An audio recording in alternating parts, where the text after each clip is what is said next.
Hello everyone, कैसे हो सभी। वेलकम है आपका नॉलेज स्पेक्ट्रम के अंदर। तो ये हमारे ऑपरेटिंग सिस्टम की सेकंड लेक्चर है। इसके अंदर हम डिस्कस करेंगे टाइप्स ऑफ ऑपरेटिंग सिस्टम। तो प्लीज लाइक शेयर सब्सक्राइब जरूर करें चैनल को। तो जैसा कि मैंने आपको बताया था कि पहले हम एक पिक्टोरियल फॉर्म में एक स्टोरी की फॉर्म में समझेंगे टॉपिक्स है क्या। उसके बाद हम फर्दर नोट्स के ऊपर जाएंगे। तो हमारा आज का जो सिस्टम है वो है बैच प्रोसेसिंग ऑपरेटिंग सिस्टम। इसके बारे में हम डिस्कस करते हैं।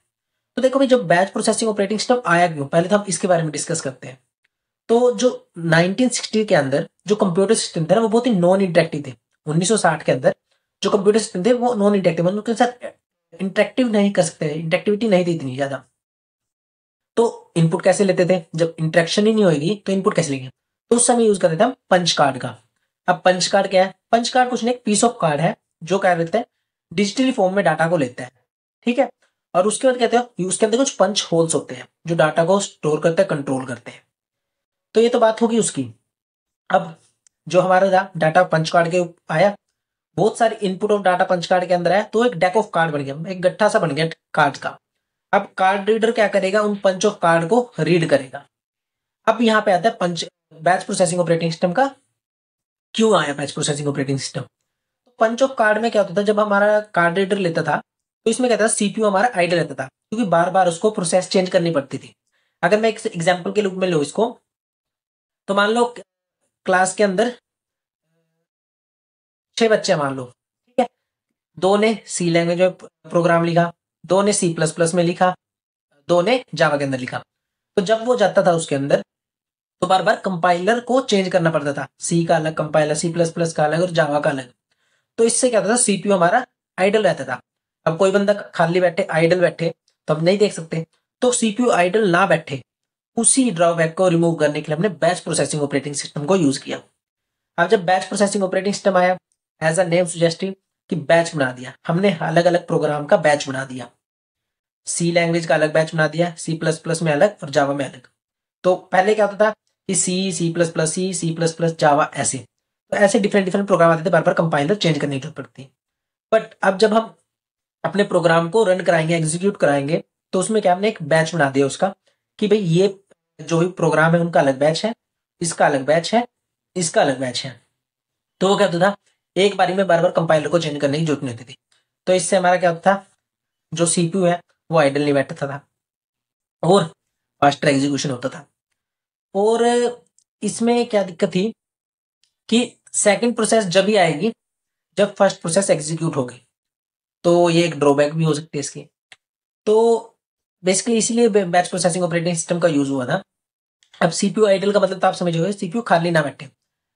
हम कंपनी में काम करते हैं अभी, तो कंपनी में अगर बॉस खाली बैठा हो देख ले, या फिर हम किसी को भी अपने काम पे रखते हैं, तो हम किसी को खाली ऐसे बैठने नहीं देखते। तो ऐसे ही कंप्यूटर भी सीपीयू का आइडल नहीं बैठने देता, वो कहते हैं लगातार काम करते रहो भाई। तो इसलिए हमारा बैच प्रोसेसिंग ऑपरेटिंग सिस्टम का यूज है। तो फर्दर हम डिस्कस करेंगे नोट्स के अंदर कि कैसे कैसे हम कितना एग्जाम के अंदर पॉइंट ऑफ व्यू से लिखना है। तो बेसिक थ्योरी ये है कि बैच प्रोसेसिंग ऑपरेटिंग सिस्टम का यूज है सीपीयू आइडल ना बैठे, इसी को रिमूव करने के लिए आए। तो चलो चलते हैं नोट्स।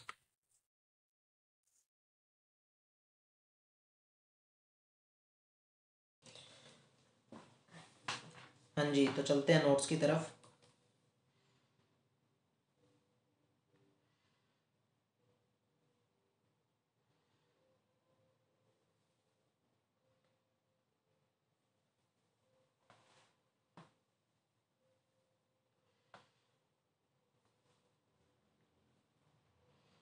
हाँ जी, तो देखो, जो बैच प्रोसेसिंग ऑपरेटिंग सिस्टम है उसके बारे में हम डिस्कस करते हैं क्या है। देखो, कंप्यूटर सिस्टम थे in 1960 were non interactive. Punch card were the primary input medium, so job and data consist of deck of cards. A computer operator would load the card into the card reader to set up the execution of a job. This action wasted precious CPU time. Batch processing was introduced to prevent this wasting. तो यही था जो मैंने आपको बताया था कि जो सीपीयू था वो आइडल ना बैठे, उसी को रिमूव करने के लिए हमने बैच प्रोसेसिंग का यूज किया। The batch processing operating system will work to submit similar kind of job together. In this operating system user do not interact directly with our computer system. The primary concern CPU efficiency. वही है कि CPU efficiency के बारे में बात की है। The batch processing system operate in A strict one job at a manner with in a job execute the programme one after the other. ये है कि एक जॉब जब तक सबमिट नहीं होती दूसरी जॉब जब तक नहीं आएगी। यही बात है। तो इसके अंदर ये लिखा था अपॉर्चुनिटी ना CPU efficiency is limited to efficiently initiating the next program when one program end and the next job when one job end so that the CPU do not remain idle। Ideal नहीं रहता, एक job जब ही आएगी जब दूसरी job and होगी। अब advantage की बात करें, it is useful when we work with large files which can take more time to execute. जो लार्ज फाइल होता है उसके लिए बैच प्रोसेसिंग का यूज है। It is very difficult to guess और know the time required for any job to complete. कोई जॉब कितना टाइम लेगी उसको गैस करना डिफिकल्ट है इसके लिए, तो ये भी एक इसकी एडवांटेज है। Idle time for the batch system is very easy, ठीक है, तो आइडल टाइम है वो भी लेस हो गया। Multiple user can share the batch system. Disadvantage क्या है, इट समटाइम कॉस्टली हो जाती है। Both system are hard to debug, कि इसके अंदर अगर कोई एरर आ गया तो उसको हम कैसे रिजोल्व करेंगे, ये इसकी डिसएडवांटेज है।